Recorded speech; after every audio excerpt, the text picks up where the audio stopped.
মানুষের পেটে যখন ক্ষুধা লাগে যদি সে সে যদি নিজেকে খাবার না খাইতে পারে তাহলে সেই মানুষটা দুর্বল হয়ে যায়। ঠিক তেমনি আমি যখন খুলছি, ফেসবুকে কাজ করে ইনকাম করার আশায়, ঠিক ফেসবুকে যদি আমি সেই আমি এখানে যদি পোস্ট এবং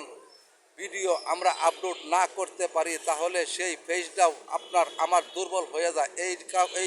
এই কথাটা যারা পেজে কাজ করতেছে তারা ঠিকই তারা বুঝতেছে, পেজে যদি সময় মতো ভিডিও আপলোড করে যদি আমরা ফেসবুকে অ্যাক্টিভ থেকে কাজ না করতে পারি তাহলে আমার রিচ এঙ্গেজ কমে যায়, আর সেটা হয়ে যায় লাল বাতি হয়ে গেলে তখন আবার এই কামটা